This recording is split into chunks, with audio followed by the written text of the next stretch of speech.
Voilà, je voulais vous dire tout de suite que je trouve ce moment ce soir extrêmement émouvant. Parce que d'abord, ce meeting est très beau à Arpajon, dans l'Essonne, en septembre 2015, qu'il prend place dans l'extraordinaire ascendance que connaît Marine Le Pen et le Front National depuis 2011, et où les espoirs, les luttes, les soucis, souvent de déjà vieux militants comme moi, trouvent une récompense tout à fait extraordinaire. Je dis assez souvent que je pense que chaque être humain, et vous en êtes la preuve un peu ce soir, chaque être humain qu'il peut doit faire de la politique. Il n'y a pas presque de plus grande charité que de faire de la politique, de s'occuper de ses contemporains. Moi, je l'ai fait pendant longtemps. J'ai vu le Front National avoir de très grandes difficultés. Nous les avons surmontées. Marine Le Pen a été élue en 2011 et depuis, à mesure que nous voyons notre pays s'enfoncer, nous voyons Marine avec son discours, avec sa grande force, avec sa grande énergie, connaître cette ascendance et nous emmener extrêmement loin. Alors, ce n'est pas pour notre plaisir ou pour notre gloriole, ça sera peut-être plutôt pour notre travail et peut-être des épreuves qui nous attendent.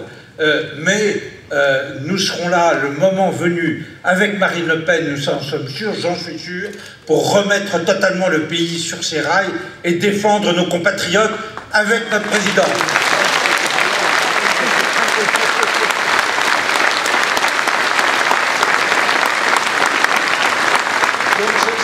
C'est beaucoup d'émotion de voir aussi que dans le cadre de cette campagne des régionales, qui est une campagne importante à élaborer, j'ai avec moi une équipe performante qui a contribué à la réalisation de ce meeting.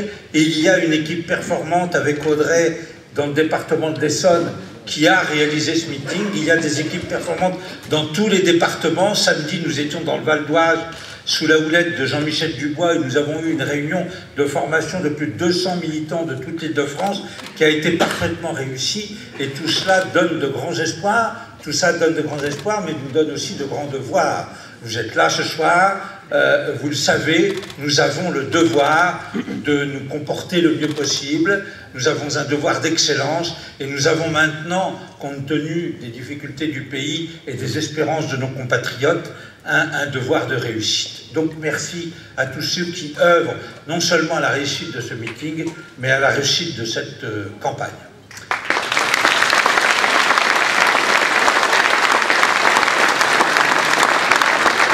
Je voulais vous dire un petit mot avant d'aborder quelques questions de fond et avant le grand discours de Marine. Je voulais vous dire un petit mot de mes deux principaux concurrents, M. Barthelone et Mme Pécresse. Alors,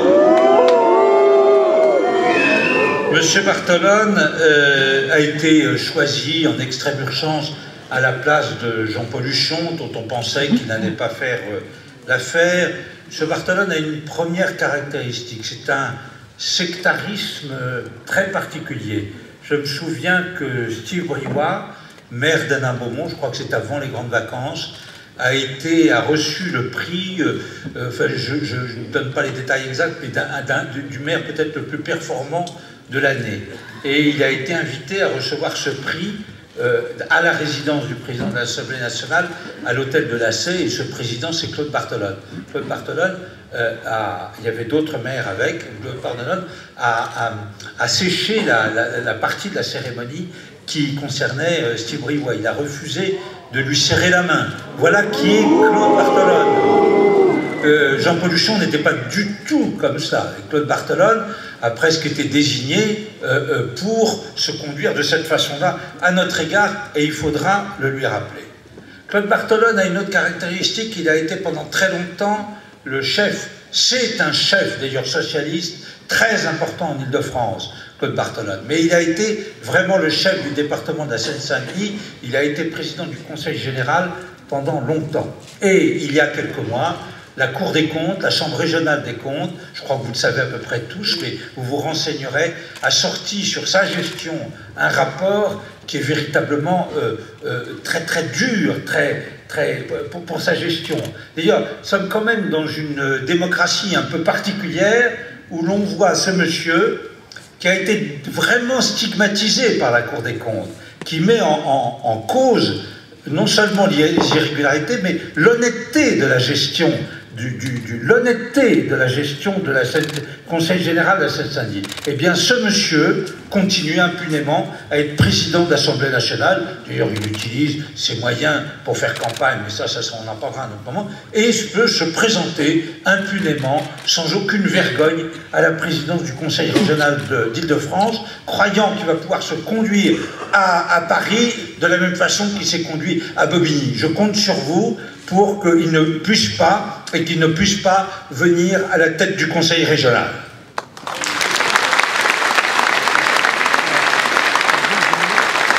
Il n'y a pas de grande différence entre M. Bartolone et Mme Pécresse.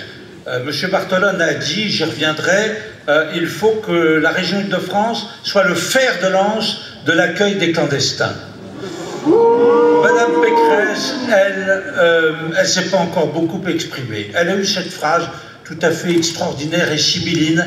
Elle a dit, pour pouvoir accueillir les réfugiés, il faut être dur avec les clandestins. Ah, Madame Pécresse va être dure avec les clandestins. Ce qu'elle ne sait pas, c'est que les réfugiés sont des clandestins eux aussi. Donc il n'y a pas beaucoup de différence. Si, il y a une différence. Il y a une différence. Madame Pécresse a eu les honneurs du magazine Lui, le mois dernier. Elle a eu droit à 2 pages. Mais rassurez-vous, c'est un interview écrit, pas de problème. J'ai failli faire, je n'ai pas osé le faire, je crois que je vais oser le faire devant vous ce soir. J'ai failli écrire un petit article intitulé « Valérie Pécheresse est dans lui ». Mais bon. Claude Bartolone, lui, n'a pas encore été dans lui. On m'a dit plutôt que ce serait le chasseur français ou Maison et Jardin, mais pas lui, non. Guy Playboy. Je ne sais plus si Playboy existe encore, mais enfin bon. Madame Pécresse, elle s'est déjà distinguée plusieurs fois pendant la campagne, je crois qu'on vous en a déjà parlé.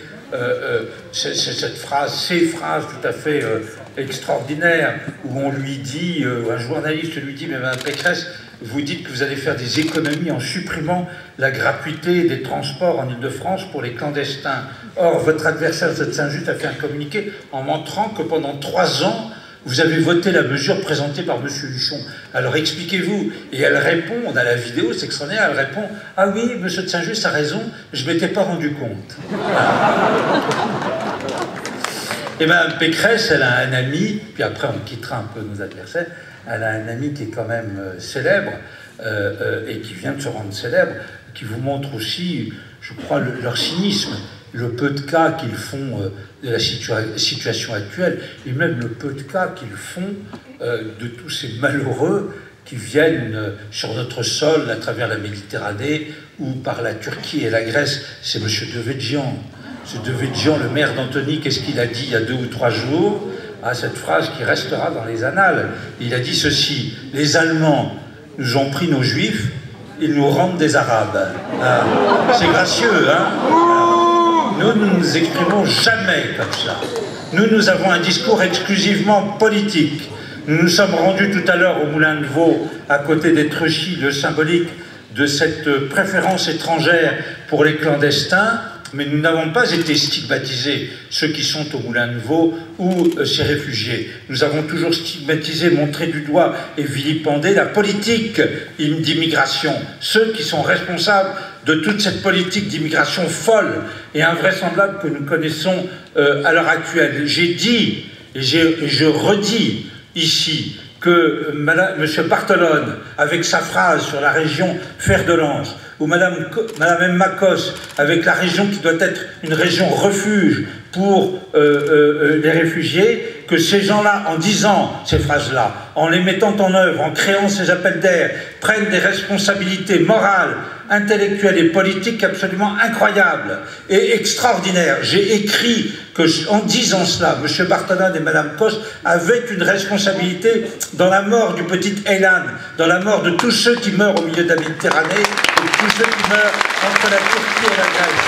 On n'écrit pas, on ne dit pas des choses impunément, on n'agit pas impunément, on ne crée pas des appels d'air de façon sans aucune responsabilité. Et le philosophe Michel Onfray a eu parfaitement d'écrire et de dire que, par exemple, Bernard-Henri Lévy devrait maintenant se cacher pour ce qu'il a fait en Libye. Et vous savez très bien, mes chers amis, il n'y a pas que Bernard-Henri Lévy, il y a son ami M. Sarkozy qui devrait aussi définitivement se cacher, car ça a été criminel ce qui a été fait, comme a été criminel aussi l'instauration, le principe des accords de Schengen, sur lesquels les accords de Schengen, ils reviennent allègrement à l'heure actuelle. Schengen, non, mais on va suspendre, on va supprimer, l'Autriche peut fermer sa frontière avec l'Allemagne, mais oui, pas plus normal. Je croyais que c'était interdit de sortir de Schengen, et surtout que c'était raciste de sortir de Schengen. Eh bien non, mais je pense, je sais que tous ces gens-là, qu'il y a plusieurs années, nous ont imposé cette ouverture des frontières, cette libre circulation des personnes, ont fait ça et ont pris des responsabilités considérables et que c'était véritablement criminel. Alors, notre campagne, elle commence aujourd'hui, elle est déjà presque complètement préparée. Il n'y a pas tellement un bouton qui manque à nos guêtres. Vous avez vu la première affiche, qui je crois est tout à fait réussie. Il y aura 3 autres affiches au moins. Mon directeur de campagne, Aurélien Legrand, a parlé de la violence des dernières affiches. Je crois que vous aurez à cœur de les coller au mois de novembre, car nous voulons et nous devons véritablement frapper les esprits. Vous aurez des tracts aussi, il y en a un qui vient de sortir, qui est sur les transports. Il y aura un autre tract sur l'emploi et la formation, un troisième sur le gaspillage et le copinage dans la région Île-de-France. C'est pas un tract, c'est un journal de 20 pages. Oui, c'est ça, c'est un journal de plusieurs dizaines de pages qu'il faudrait écrire, et un dernier tract sur l'immigration et l'insécurité. 2 autres tracts quand même, si vous me le permettez, pour vous montrer comment tout ça s'articule. Nous aurons un tract particulier pour les villes et les villages, les agglomérations de moins de 5000 habitants. Et ça vous concernera particulièrement, c'est-à-dire ce que nous appelons les territoires délaissés, comme Étrechy, dont nous venons. Et nous aurons un tract aussi particulier pour les zones urbaines sensibles. Il y a plus de 200 zones urbaines sensibles dans la région parisienne à l'heure actuelle. Ce tract sera centré particulièrement sur les questions de sécurité. Nous savons que ces zones urbaines sensibles, qui habitent un grand nombre de personnes d'origine immigrée, nous savons que le poids de l'islam est important dans ces zones urbaines sensibles. Mais nous savons aussi que, évidemment, il y a presque exclusivement des pères et des mères de famille qui ont des enfants et qui veulent, comme nous d'ailleurs, que ces enfants puissent réussir, puissent recevoir une éducation et puissent trouver un travail, et qui sont évidemment tous sensibles, comme nous le sommes, au thème de la sécurité dans les transports, la sécurité d'aller et venir, la sécurité pour les enfants de pouvoir aller et revenir de l'école de façon tranquille. Et je pense que ces tracts les intéresseront et qu'ils seront de nature à les entraîner à voter pour nous, car tous ceux, vous le savez, qui ont la nationalité française et qui sont présents en Île-de-France ont vocation à voter pour le candidat du Front National. C'est absolument évident.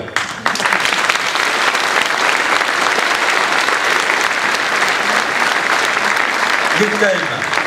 Alors les thèmes spécialement régionaux, je passe parce que nous verrons plus en détail dans le cours de la campagne, mais trois préoccupations majeures. Les transports d'abord. qui, je le dis et je le redis, je pense que c'est peut-être la chose dont les franciliens des couches les plus populaires, les plus démunis, je pense que c'est la chose peut-être dont ils souffrent le plus. C'est la désorganisation des transports, le temps des transports, la saleté dans les transports, l'insécurité dans les transports.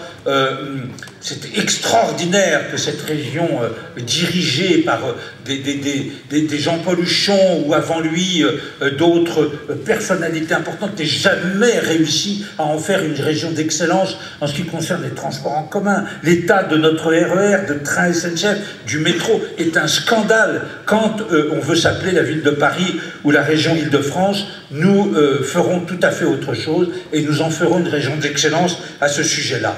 Ensuite, la formation professionnelle, foutoir, malgré toutes les lois qui sont votées, absolument indécent tel qu'il est à l'heure actuelle, et qui nuit totalement à l'apprentissage et à la possibilité de trouver un emploi, nous avons des idées extrêmement précises et nous les développerons. Troisième grand axe, l'action économique. Ça, c'est une des grandes compétences de la région. La région peut faire beaucoup de choses. La région peut faire beaucoup de choses pour les entrepreneurs. Nous ferons beaucoup de choses pour les entrepreneurs, pour les petites entreprises, pour les commerçants et pour les artisans, et tout ça dirigé vers la création d'emplois, le fait de retrouver de l'emploi. Nous ne sommes pas comme un grand nombre de nos adversaires avec un chômage quasiment institutionnalisé à 8 ou 10% de la population. Pour eux, ça leur paraît tout à fait normal et on doit vivre comme ça. Non, nous voulons résolument et par tous les moyens nécessaires, faire baisser le chômage, faire en sorte que le maximum de franciliens et de jeunes franciliens puissent retrouver un emploi correctement rémunéré.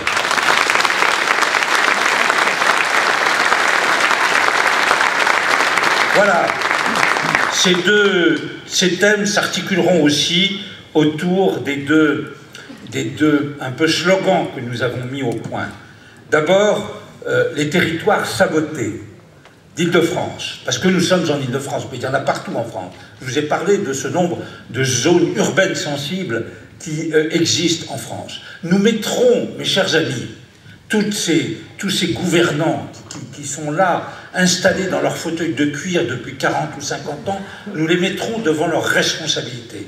Comment ont-ils osé construire, et puis après déconstruire, désocialiser, faire partir tous les services publics, faire venir une immigration extrêmement importante et laisser ces quartiers ghettoisés dans cet état-là?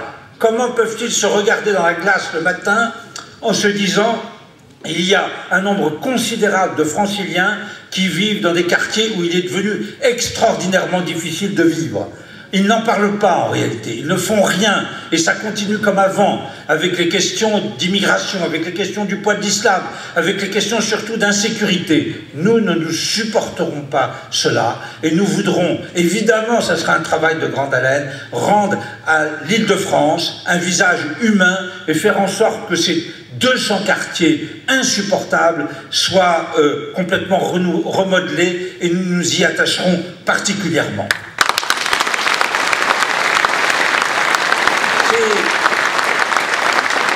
C'est un scandale permanent de voir, et il faudrait faire vraiment peser une responsabilité sur tous ces élus, sur tous ces urbanistes dévoyés, sur tous ces architectes, sur tout cet aménagement du territoire et toute cette politique de la ville complètement dévoyée et qui met des milliers, des centaines de milliers de nos compatriotes dans une difficulté de vivre absolument incroyable.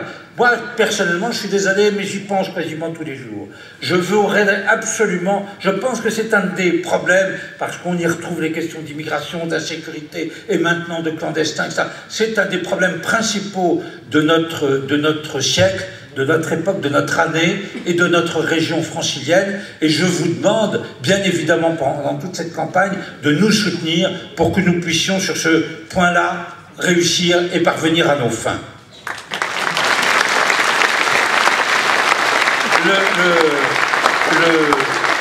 Le deuxième presque slogan et ce sont les territoires délaissés. Territoires sabotés, territoires délaissés. Le territoire délaissé, par excellence, c'est là d'où nous venons, Étrechy et Auvers-Saint-Georges.